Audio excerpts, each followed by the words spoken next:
Hello, my dear aquarellistas. I hope you're feeling well and I hope you're up to the challenge number 27 of the coming week. It is create a monochrome portrait, and that basically means that you'll use the one color and in different intensities.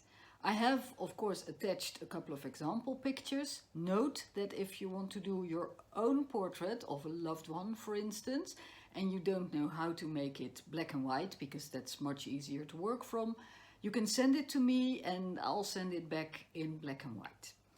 One of the examples, for instance, is one of my favorite actors, Jake Gyllenhaal. And I have two hints for you. First of all, when you're drawing it, put it upside down, because if you're holding a picture upside down, you also draw it upside down and your brain doesn't decide about things. You're just much more objective. And the other hint that I want to give is squint when you look at your example. When you squint, you see the differences much better. So for instance, this part of his face is white and this part is slightly grayer, and that's important information for when you make a monochrome painting. And for instance, this is not a famous person, it's a girl, and if you hold her upside down, you'll be much more neutral about things like this eye that is very long actually, and your brain would kind of correct that and say, no, an eye is never that long, but it is the shadow and the eye together that make it really long. Stuff like that is very handy to do when you create a portrait.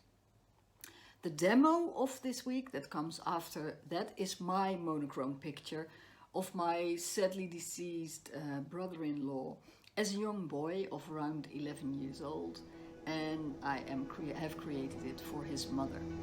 The first hour I filmed with the camera directed at the ceiling, so that's missing, but you'll understand how it's gonna be. So I hope you have a lot of fun with your own monochrome portrait. And as always, I look mega forward to your results. Bye bye!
When you're painting a portrait, there always comes a moment of doubt when you're not yet completely finished. And for instance, here I think, shouldn't the hair be darker? Shouldn't there be more hair here? Because he had this wild bunch of hair. And you don't know, and if you actually add it, it's sepia, so it may not, it cannot go away, it cannot be removed. So what I then do is I take a picture and I load it up in Photoshop, and then with Photoshop I do those things that I'm in doubt about, like the hair, making it darker, making it a bit longer there, removing a highlight here, removing the dimple, stuff like that. And after I've done that and I think yes, it's an improvement, I can add it to my painting and actually have this picture as my support. So that's what I'm going to do now, and I can really recommend that to you. You can also take a picture and print it, and then with a pencil or a felt pen add the stuff that you want to try out. Okay, there we go on with the last little tweaks.